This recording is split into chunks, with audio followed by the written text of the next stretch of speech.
review. Hello everybody, welcome back to the channel. Reviewing book 2 of Girl Online. Spoilers if you are planning to read this book. This is all about discussing it. We are not trying to convince you to read it because I honestly wouldn't, but I do have some things to say about it, so that's what this is for. It's funny because I actually read this book a while ago. I just never really had time to film it yet, and now that I do, I'm having such the hardest time trying to recall what happened, so I need to refer to my notes. Don't judge me. Where did we leave off in book 1? After the immediate bandage on the relationship, Penny and Noah are back together. Life is great. He's gonna go on tour, and she's gonna come with him. Ugh, let's see what happens. So Penny's best friend Elliot has a boyfriend now, but he's not quite out of the closet yet, so they're kind of keeping it on the down low. One of the biggest, most lasting impacts is that she had shut down her blog from book 1. So she doesn't blog at all pretty much throughout this entire book. So not much of a blog, to be honest. I really would not call this Girl Online, but I guess you gotta keep the whole motif running. Anyway, let's see. So the first main drama that happens is that Megan, her frenemy from book 1, wears the same exact dress as her to Noah's concert.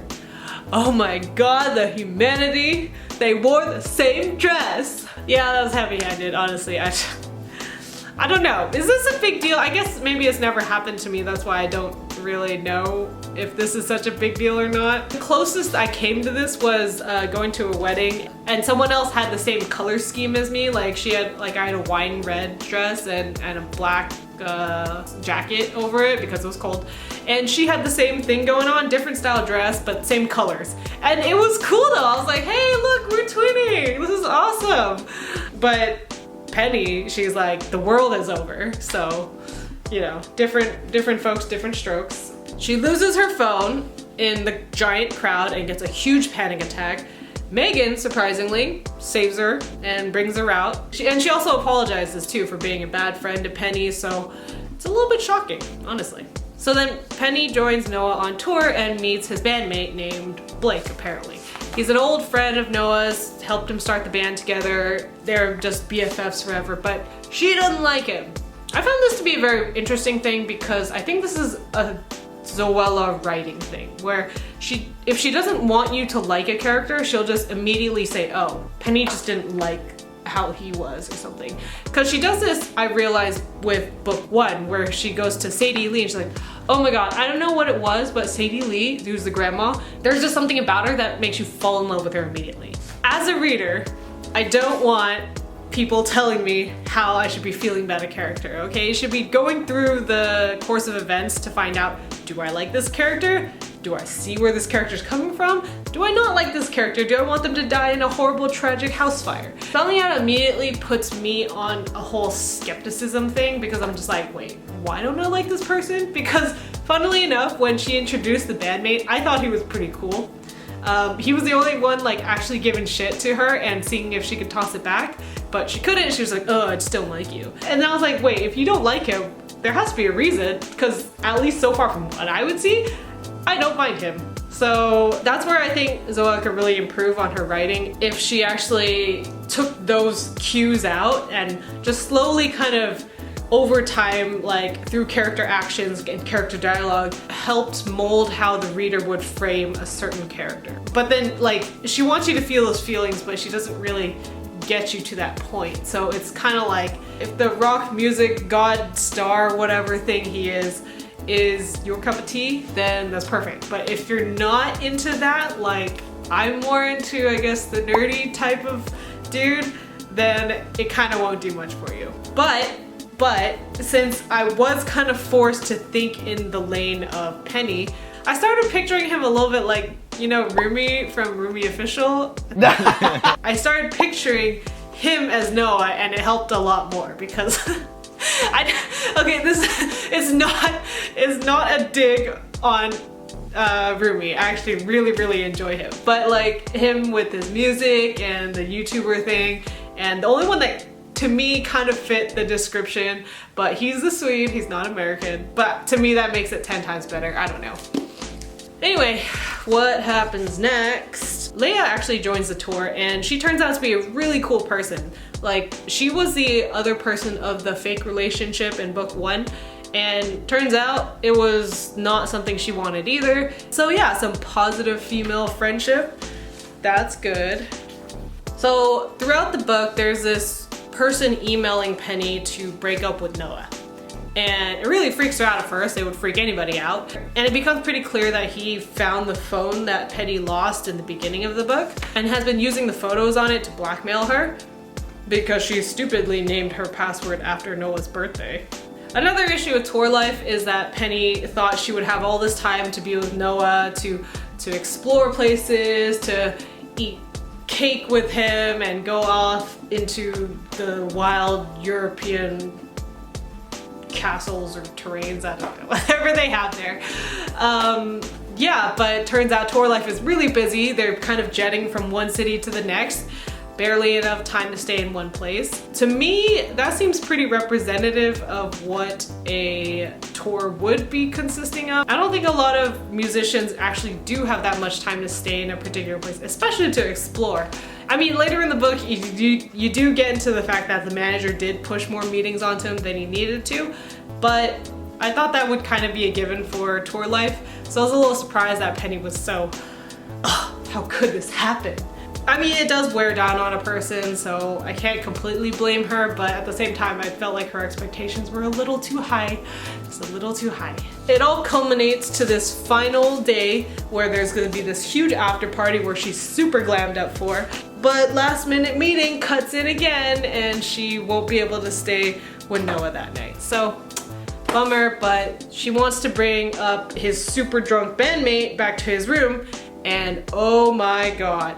He starts to make a move on her and she's like, oh my god, how could this happen? And he, smoothly enough, turns the whole situation back on her and tells the manager and Noah that she actually came on to him. So it was her word against his. I just gotta say that's pretty smooth. As terrible as that is, the bandmate knew that if he got there first, his story would get in first, so Penny gets super upset with everything that's happened, the ditched dates, and the fact that Noah doesn't believe her now. So basically, Penny goes off tour. She's just like, I'm done. This is too much for me to handle. I can't deal with it. So goodbye, friends. Goodbye, goodbye, goodbye. Oh, this is another thing I found really dumb. Okay, so you may play into this is realistic type of situation, but girls, when you guys text guys, I've never done it because I realized how stupid it is. After one time I did it, I was like, okay, this is really dumb. Because Penny writes to Noah when she's leaving the tour to not contact her. But in the book, she's like, why hasn't he contacted me? Why hasn't he reached out to me? I'm like, girl, you told him not to contact you. What are you expecting? Do you want your word as a woman to be taken seriously, or do you not want it to be taken seriously? I mean, she did this in book 1 too. It's like, oh, just cut off communication. I'm just like, girl, you know you want to talk to him, you know you need closure, and you know you need clarification. Why do you close all lines of communication if you really actually want to talk to him? Doesn't make any sense to me. And she does that again in this book, which is really frustrating. This will be my own personal PSA, but any girl out there watching this, do not write that kind of stuff in your text messages. If you want to have integrity, okay? If you want to have truth to your word, don't write shit where it's just like, don't contact me, but secretly really want him to.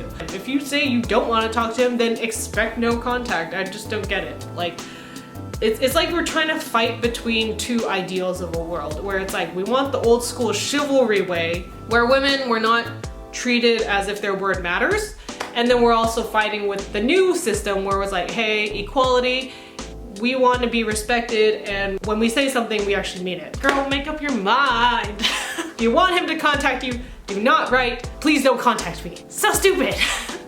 Moving on from that point, I could talk about that all day, but let's not, so people don't go crazy. She finally reaches out to Noah to have like a final talk kind of thing. He's gonna be back in Brighton doing a show, so They talk, and the only way she could get vindicated is if Blake tells the truth. He's like, oh yeah, all right, she's the one that I actually made the move on her. It wasn't her fault. They needed to vindicate her somehow, and the only way when it was word against word was for him to finally cave. Like, he wasn't as totally scummy as he could have totally been.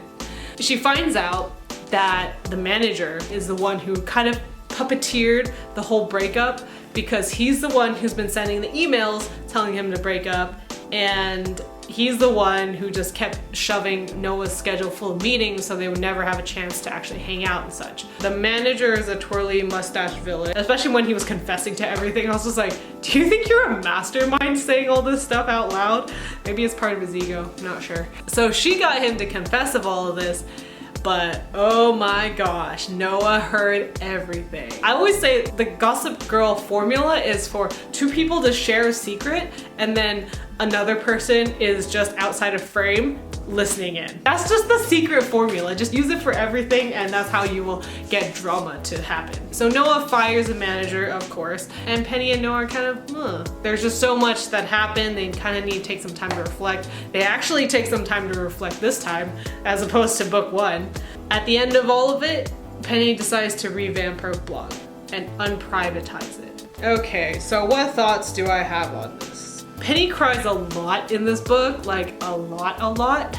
I feel like if you flip to any one of these pages, there's gonna be some tragedy where she's crying. Is it better than the first one? I don't know. I think so. Honestly, I do think this book is actually better than the first one. In terms of things that happen, character moments, and the twisty turns. The most compelling thing to me was when the guy was sending her like these threatening emails to break up. I mean, why would you do that? But at least it was interesting because I'm like, ooh, who is this like weirdo freak, you know? One good thing I'll give about Zoella is that I think she does know how to write like a good cliffhanger between chapters. Yeah, the only other weird writing thing I would have had is that I think she switched around, in my opinion, what the ending scenes of the book should be. Like, the last more or less scene was kind of like everyone ending on a happy note, celebrating Elliot and Alex's like coming out, and that was definitely considered a B plot in this story, so I would have tied up that thread before tying up the thread between Noah and Penny. That's just my opinion. I think it would have made for a lot stronger of a ending, and it would have kind of taken it full circle from the beginning of the story where she has no blog or she writes pretty minimally on it, and it brings it back to the end of the book where she starts her blog up again because she believes she has stuff to say and she wants to return to the world again. Not much more to say besides that. It's kind of, this book is really very much like if you're on board with it from book one, you'll be on board with it for book two. If you thought these characters were flat or dimensionless or they're not all that compelling, it's kind of the same in this one. So, I mean, things happen. That's the other critique I wanted to make. Things happen in this book, but is it really like, oh my god, I have to read it, I have to find out what happens to these characters? Or is it just like, oh, things happen to characters and drama, I guess. So yeah, there's one more book in the trilogy, and I have read it, so I will be making a full critique of the entire series, but I've already kind of given you a sneak peek of it right here. Hopefully that's your hook to come back, so I will see you guys next time on the next book review, whenever it's uploaded.